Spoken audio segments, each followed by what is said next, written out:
시청자 여러분 안녕하십니까?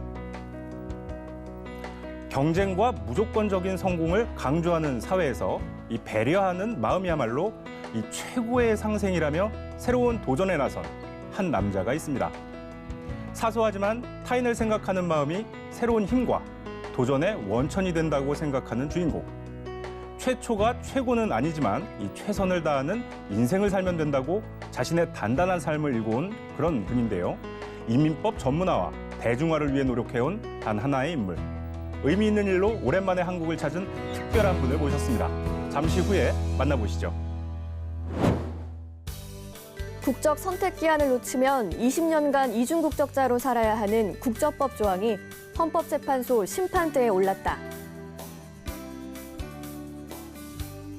그 중심에는 이 문제가 병역이 아닌 한인사회 인권 문제라며 헌법소원을 청구한 한 사람이 있다. 현행 국적법에 발목이 잡히는 재미동포는 약 30만 명. 선천적 복수국적으로 인한 한인 2세 피해 사례를 접하고 그들을 위해 앞장선 사람. 미국의 정치 중심지, 워싱턴 DC 로펌의 대표 변호사이자 인권 변호사인 전종준 변호사.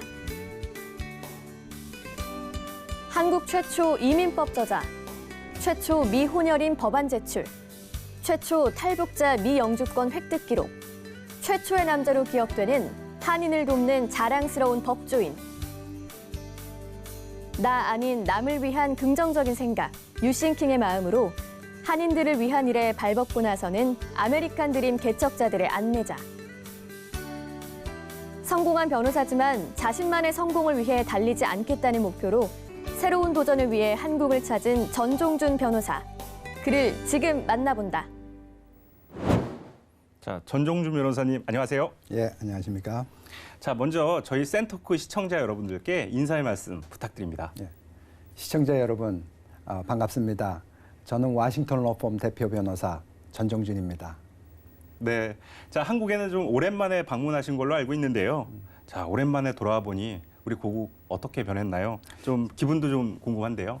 제가 워싱턴에서 인천에 도착하니까 전에는 제1청사밖에 없었는데 네. 제2청사로 내렸습니다. 그래서 네. 이 새로운 변화와 발전이 아주 신선한 기분을 줬습니다. 그리고 또한 고향 땅을 밟는 기분이었습니다. 네. 자, 이번에 한국을 방문하신 이유가 아주 특별하고 의미 있는 일 때문이라고 들었습니다. 자, 어떤 일인지 설명을 좀 해주시죠.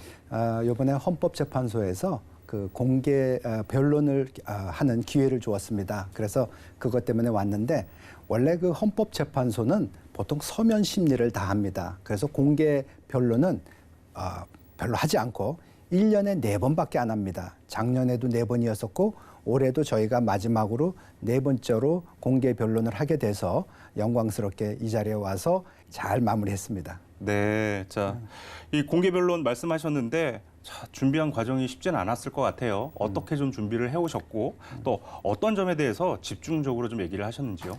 이번에 그 공개 변론의 핵심은 그 홍준표법이 과연 선천적 복수국적들에게 어떤 불이익을 주는가라는 것입니다. 그 홍준표법이 원정 출산을 막기 위한 건데 그 원정 출산과 이민 출산을 구분하지 못했던 것을 밝히는 것이었습니다. 그 홍준표법의 2가지 문제점이 첫째는 한국에 출생신고를 하지 않은 해외에서 태어난 사람들까지 포함시키는 거하고 네. 그다음에 2번째로 만약에 그들이 18세 3월 말까지 한국 국적을 이탈하지 않으면은 38세까지 국적 이탈을 불가능하게 만든 것이 위헌이라는 취지로 이것을 준비했습니다. 네, 아까 말씀하신 18세는 이제 만으로 우리 만 나이로 18세가 그렇죠. 되고 만으로 18세가 되는 해 3월 31일까지 네. 국적 이탈을 안 하면은 문제가 되는데 외국에 사는 대부분의 사람들은 그런 법이 있는지도 모릅니다. 네. 그게 이제 키 핵심으로 이번에 주장하게 된 것입니다.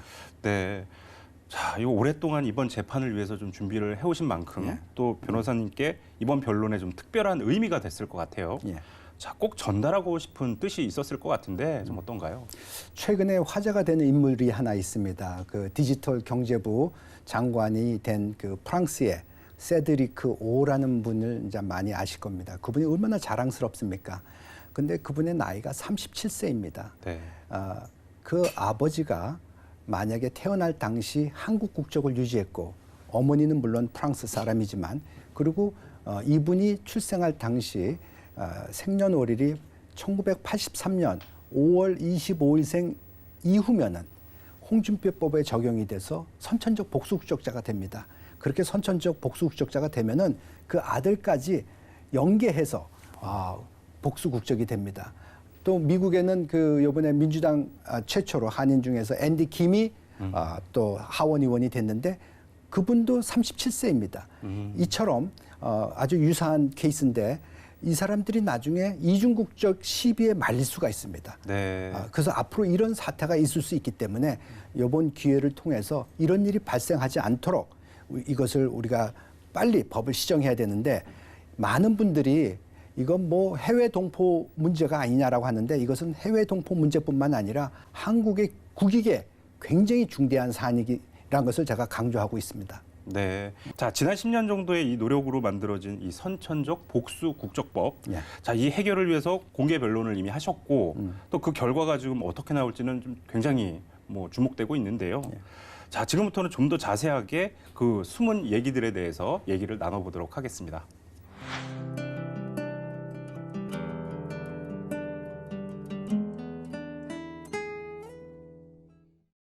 네, 국적 이탈을 완화해야 된다. 또 반면에 병역 기피로 악용될 수 있다. 자, 이렇게 선천적 복수 국적을 놓고서 공방이 굉장히 지금 뜨거운 모습인데요. 자, 이 선천적 복수 국적법 정확히 뭡니까? 예, 그 해외에서 아이가 출생할 경우 태어날 때 부모 중에서 한 사람이 한국 국적일 경우 아이도 자동으로 한국 국적이 됩니다. 그래서 미국의 속지주의에서 미국 시민권도 되고 또 한국의 속인주의에서 또 한국 국적도 돼서 국적이 두 개가 되는 그런 사람을 선천적 복수 국적이라고 합니다.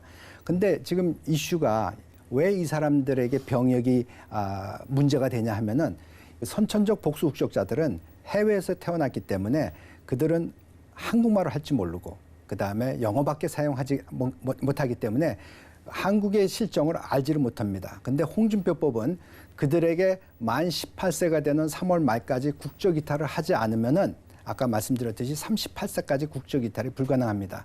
결국 병역하고 무관한 사람들에게 쓸데없는 국적 이탈 의무를 부과했습니다. 근데 한국 정부에서 그 사람들에게 국적 이탈을 하라는 통지도 보내주지 않았고 홍보도 하지 않았고 그리고 병역하고 관계없는 사람 어쨌든 병역 가지 않는 사람인데도 평등의 원칙에 맞지 않는다. 이 사람들도 병역 때문에 이 법을 유지해야 된다라고 해서 지금 이슈가 되고 있는 것입니다.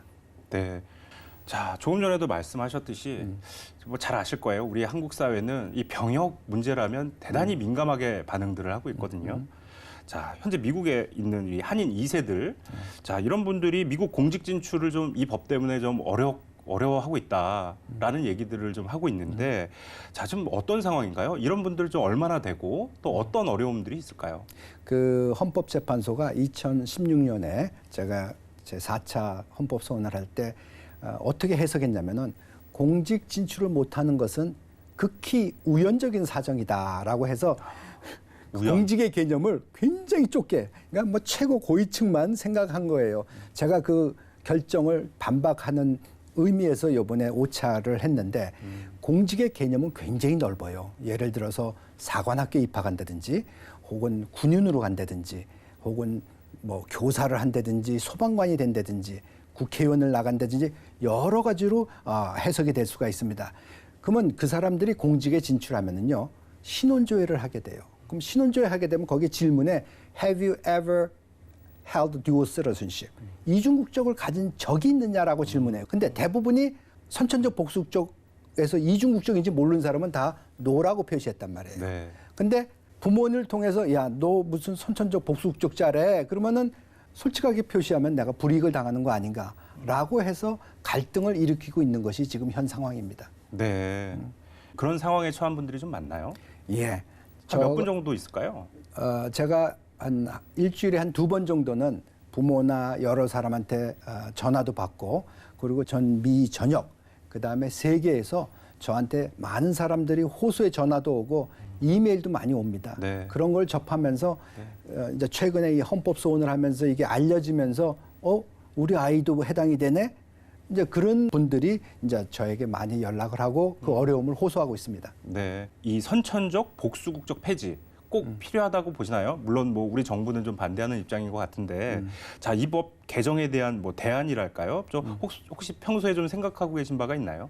예, 아주 좋은 질문 하셨는데 그 이중 국적의 그 불이익으로부터 자유로우려면요, 태어난 사람이 출생으로부터 소급해서 국적이 상실이 돼야 돼요. 네. 그거를 국적 유보제라고 합니다. 네. 그렇게 해서 상실이 돼야 되는데 또 문제가 뭐냐면요, 한국 우리 가족들은 미국에서 자녀가 태어났더라도 한국 호적에 꼭 올려야 돼요. 그래서 조부모나 부모에 의해서 본인의 의사와 상관없이 아이 이름이 한국 호적에 올라간 사람도 있어요. 네. 그런 사람들은 병역 기피 의도가 없는 사람들이기 때문에, 그리고 미국에서 사는 사람이기 때문에 지속적으로 미국에서 거주했으면은 언제든지 나 한국 국적을 이탈할 의사를 밝히면은 소급해서 출생지로부터 시부터 국적이 자동 취소가 되는 그런 조치를 해야 됩니다. 그러면 어떤 분은 또 이렇게 얘기할 거예요.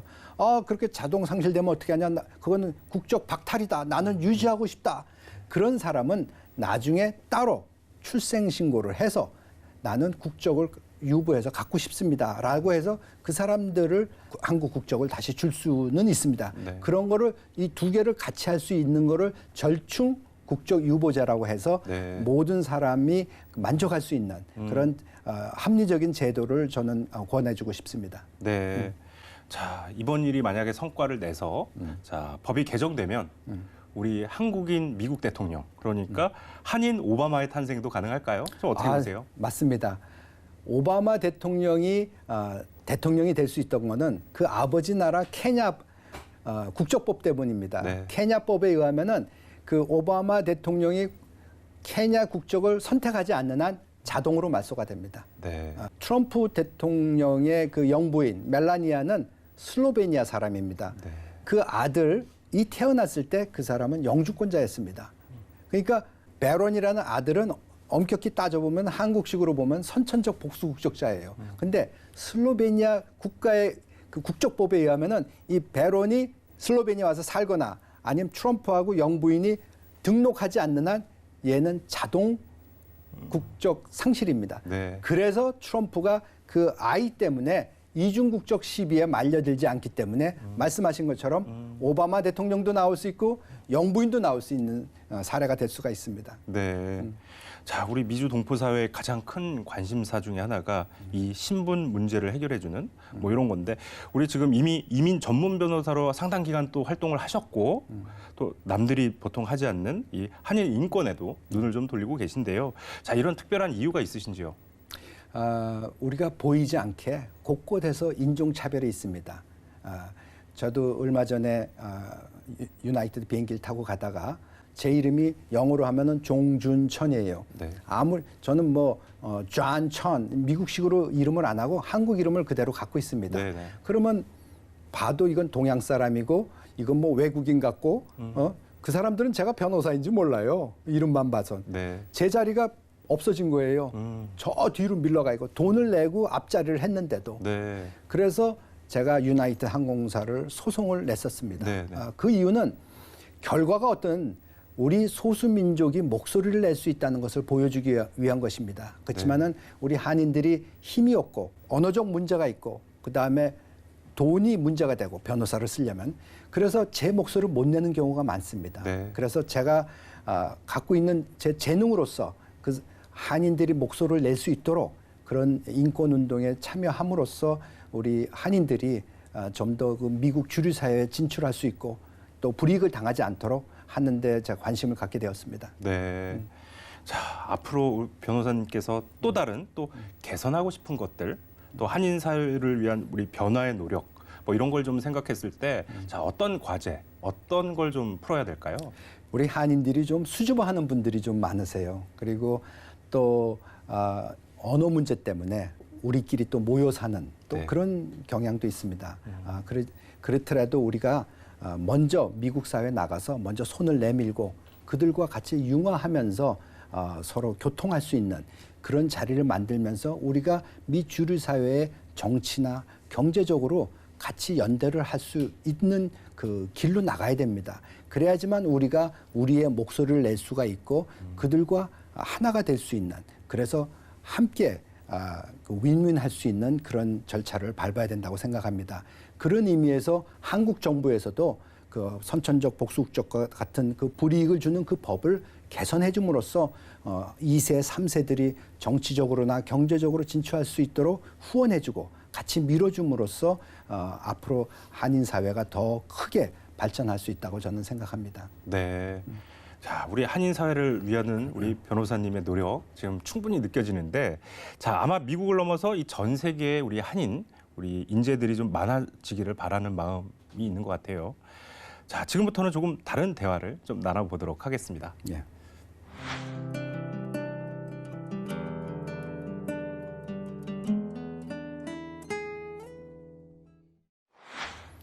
네, 변호사님. 자, 좀 계속 좀 무겁고 어려운 얘기들만 이어온 것 같은데요. 자, 이번에는 우리 변호사님에 대한 또 다른 얘기를 좀 들어볼까 합니다. 자, 우선은 우리 변호사신데 언제부터 이런 꿈을 좀 가지고 계셨나요? 그것은 제가 고등학교 때입니다. 그 저희 집안 중에서 아주 훌륭하신 변호사님이 계시는데 그분은 행정고시, 사법고시 2개를 패스하셨던 그 한국의 좀 법조 원로분이 계셨습니다. 그분은 우리 집안의 자랑거리였습니다. 그래서 나도 어떻게 저분처럼 집안의 자랑거리 될 수 있을까라고 막연히 꿈을 꾸기 시작했습니다. 왜 우리 인생에 있어서 첫 단추를 끼면은 그대로 가듯이 그때 꿈이 아마 저를 계속 움직이게 하지 않았나 그렇게 생각합니다. 네. 자, 고등학생일 때부터 그런 꿈을 좀 꿔오신 건데 제가 좀 다른 분들한테 좀 얘기를 들어보니까 스스로를 좀 실패한 인생 아니면 2등 인생이다 이렇게 뭐 말씀을 하셨다 그래요. 자, 어떤 이유에서 그랬는지 또 실제로 좀 뭐 많은 실패를 경험하셨는지 좀 궁금한데요. 예, 제가 이제 꿈을 아까 꿨잖아요.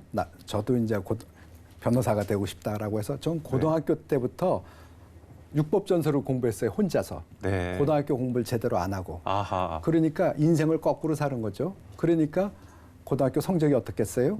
그래서 제가 대학을 떨어졌어요. 그러니까 꿈을 미리 꾼 것도 잘못된 거였습니다. 그래서 대학을 떨어졌고 그래서 재수해서 또 대학을 가고. 근데 사법고시 시험을 보는데 제가 고등학교 때 공부를 제대로 안 했으니까 영어가 약하잖아요. 그러니까 영어에서 자꾸 떨어지는 거예요. 1차 시험에서요. 그래서 사법고시도 계속 떨어졌죠. 그래서 제가 계속 실패를 반복하면서 제 나름대로 2등 인생이라는 표현을 하고 있습니다. 네. 자, 그런데 그 실패를 딛고서 지금은 미국의 인권 변호사가 되셨단 말이죠. 자, 어떤 계기가 있었고 또 그 과정도 굉장히 궁금한데요. 그 왜 호랑이를 잡으려면 호랑이 굴에 가라 그랬잖아요. 그래서 제가 그 영어가 저한테는 저주였잖아요. 네. 그래서 이럴 바엔 나 미국을 가자. 그래서 유학을 갔습니다. 네. 그래서 유학을 가서 공부를 하고 이제 그러다가 이제 영어로 변호사가 됐습니다. 한국에서는 영어로 사법고시 떨어졌는데 영어로 변호사가 되면서 제가 그 많은 실패를 하면서 그 고통 속에서 좌절하고 했던 그 시절을 생각하면서 이젠 내가 변호사가 됐으니까 내가 그 어려운 시절을 생각해서 다른 사람에게도 내가 도와줄 수 있는 그 기회가 된다면은 내가 그 일을 기꺼이 하겠다 그러면서 제가 이민 변호사를 하면서 관련된 인권 일을 하면서 인권 변호사가 됐습니다. 자, 미국 변호사 시험도 다 통과를 하셨고 그 과정도 좀 순탄치는 않았을 것 같은 생각이 좀 드는데요. 자, 지금 이민법 전문 변호사로서 로펌도 만들었다고 얘기를 들었거든요. 예. 자, 하나만 하기도 바쁜데 정말 뭐 많은 분들의 그런 고충을 또 해결을 해주고자 그런 로펌을 만드신 것 같은데 자, 처음 로펌을 만들 때 뭐 주변 분들의 반대도 심심치 않게 있었을 것 같습니다. 그 당시 상황을 좀 설명해 주시죠. 그 미국의 그 변호사들 체계는 한 그 법만 전문적으로 합니다. 그래서 네. 대부분 전문 변호사라고 합니다. 저도 이민법 하나만 해도 그 완전히 다 아는 건 아닙니다. 근데 한국 사람들 생각에는 변호사는 다 안다라고 생각해요. 네. 그래서 저한테 와서 계약법도 해달라, 이혼도 해달라. 그래서 저는 그거 다 모릅니다. 그래서 제가 다른 변호사들을 이렇게 소개해드려요. 네. 그쪽을 가시라고. 네. 그러면은 이분들이 가서 잘 되면 다행인데 또 못 되는 경우도 있고, 그럼 함부로 소개해주기도 어렵고. 그래서 어떻게 하면 이분들이 원스톱 한 번에 와서 다 할 수 있을까라고 고민을 하게 됐어요. 그래서 그러면 내가 다른 변호사들을 써서 로펌을 한번 만들어 볼까. 우리 클라이언트들의 그 편리를 위해서. 그러다 보면은 변호사를 또 써야죠. 인건비 더 나가죠. 경비 더 나가죠. 그럼 뭐 돈 벌어봤자 나갈 수도 있고 잘 된다는 보장도 없잖아요. 네. 그렇지만 돈이 목적이 아니라 우리 클라이언트들이 올 경우 원스톱으로 이민 문제도 해결되고 계약 문제도 해결되고 소송 문제도 해결될 수 있는 그런 로펌을 한번 만들어서 한번 해보면 어떨까 그렇게 해서 시작하게 되었습니다. 네. 자, 지금까지의 이 변호사 생활을 좀 돌이켜 보면, 예. 자, 우리 변호사님을 좀 지탱하게 해준 뭐 모토라든가 신념 같은 게 있을까요? 예, 그 영어에 이런 말이 있습니다. Expect the unexpected. 그러니까 예상하지 못한 것을 예상하라. 우리 인간은 항상 실수를 합니다. 제가 변호사하면서 언제든지 실수가 할 수 있습니다. 그 실수하면은 잘못하면 큰 일이 터질 수가 있습니다. 네. 소송에 말릴 수도 있고. 그래서 저는 제가 실수를 하지 않도록 준비 단계를 많이 만듭니다. 그러니까 실수할 수 있다는 걸 전제로 항상 실수를 하지 않는 그 대비책을 항상 합니다. 그렇게 해서 예상하지 못한 것을 예상함으로써 변호사 업무도 제대로 하고 우리 클라이언트들에게도 그 좋은 그 결과를 나올 수 있도록 그렇게 준비합니다. 네. 그러면 실수만 예상하지 못한 걸 예상하는 게 아니라 축복도 마찬가지입니다. 예상하지 못한 축복이 올 수가 있습니다. 그래서 실수뿐만 아니라 내가 예상하지 못한 축복도 받을 수 있다라는 그것을 기대하면서 항상 긍정적인 마음으로 일을 하게 됩니다. 그때 이제 주의할 거는 만약에 많은 분들이 찾아와서 돈을 주면서 케이스를 맡아달라고 하더라도 안 되는 거는 안 되고 되는 것만 맞고, 그러니까 돈이 사람을 따라와야지 사람이 돈을 따라가면 좋은 결과가 나오지 않습니다. 그래서 네. 우리가 진짜 바람직한 축복을 또 예상하지 못한 축복을 그렇게 바라는 것도 저의 모토 중에 하나입니다. 네. 자, 변호사님의 노력과 도전에 대한 좀 얘기를 듣고 나니까 자, 이제는 좀 변호사로서의 전종준 말고 또 인간으로서의 이 전종준이 좀 궁금해지는 예. 시간인데요. 자, 잠시 후에 마지막 얘기를 좀 더 나눠보겠습니다.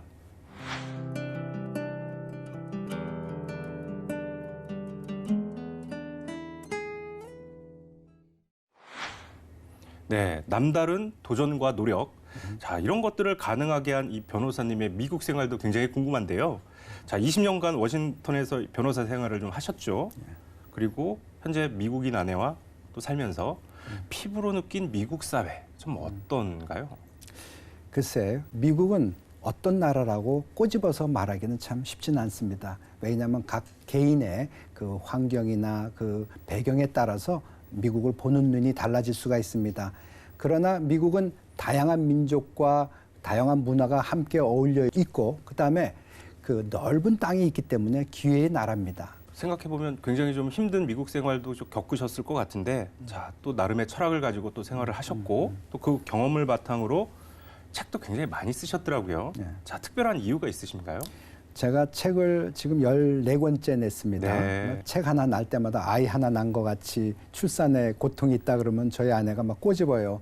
애도 나보지 않으면서 무슨 말을 하냐고. 저는 그 이민법 책을 이제 쓴 이유가 신문에 기고를 해서 사람들에게 이민 정보를 주기 위해서 쓰다가 그것이 모아지니까 책이 됐습니다. 네. 그리고 법은 자꾸 바뀌잖아요. 시대에 따라서. 그다음 개정판을 내다 보니까 이민법 책이 많아지게 되었고, 제가 처음으로 한국에서 소개한 이후 계속 개정판이 나왔고, 그다음에 저는 밤에 잘 때 머리맡에 메모지와 펜을 항상 두고 네. 영감이 날 때마다 이렇게 적는 습관이 있습니다. 네. 그런 걸 모으다 보면은 나중에 또 책이 되고, 그래서 제 자서전을 또 출간을 했었는데, 남이 안 하는 거 해봐. 그걸 쓴 이유는 아까 말씀드렸듯이 제가 실패한 인생 아닙니까? 그래서 저의 실패를 통해서 제가 창피한 것이 아니라 남에게 당신도 할 수 있습니다. 내가 했으면은 그런 것을 보여주기 위해서 자서전까지 출간하고 그렇게 했습니다. 네, 말씀하신 대로 우리 이민법 책 또 최초잖아요. 예. 그러니까 변호사님 하면 수식어가 굉장히 많은데 그래도 최초라는 단어들이 늘 따라 붙는 것 같아요. 그러니까 남들이 하지 않는 일에 계속 도전하고 계신 건데 자, 그런 이유가 있나요? 예, 제가 좋아하는 말 중에 이런 말이 있습니다. Impossible possibility. 한국말로 하면은 불가능한 가능. 네. 그러니까 가능하다는 얘기예요. 뭐든지. 그러니까 저는 잘난 사람이 아니고 명문대학 나온 사람 아니고 능력 있는 사람이 아니에요. 그러니까 제가 특출나지가 않으니까 남이 안 하는 거 많이 하고 또 남이 싫어하는 거 많이 하다 보니까 그런 인권적인 차원도 보게 됐고 그런 불가능한 것 같이 보이는 것도 가능하게 만들 수 있는 그런 틈을 보게 돼서 오늘날까지 제가 오게 되지 않았나 저는 생각합니다. 네. 자, 혹시 누군가 또 뭐 무엇인가를 위한 일 말고 내 스스로를 위한 일 또 어떤 것들이 있을까요? 뭐 혹시 뭐 여가 시간이나 이럴 때는 뭐 하면서 보내세요? 저는 참 재미없는 남편이라고 항상 저희 아내가 그러는데 특별한 건 없습니다. 근데 단지 왜 누우면 죽고 걸으면 산다 그러잖아요. 네. 그래서 가능하면 좀 많이 걸으려고 저는 노력하고 있습니다. 그게 제 여가 생활이고 그다음에 제가 탁구를 옛날에 좀 즐겨 했어요. 그래서 지금 와싱턴에서 탁구협회 회장 그 네. 자리 하나 맡아서 네. 그 우리 시니어들 예. 탁구를 칠 수 있도록 그다음에 제가 나누는 탁구를 하자. 그래서 시니어들 못 치는 사람들 가르쳐주고 못 치는 사람하고 쳐주는 것도 제가 배우는 길이더라고요. 그래서 네. 이제 그런 식으로 해서 여가 활동을 보내고 있습니다. 아, 자, 여가 활동도 굉장히 의미 있게 보내시네요. 네. 네. 자, 변호사님만의 인생 철학이 있다면 뭘까요? 글쎄, 저 나름대로 철학이라고 하긴 좀 곤란하고요. 맡은 일에 최선을 다하고 작은 일에 감사하는 건데 네. 결국 제 잔이 넘친 아이다.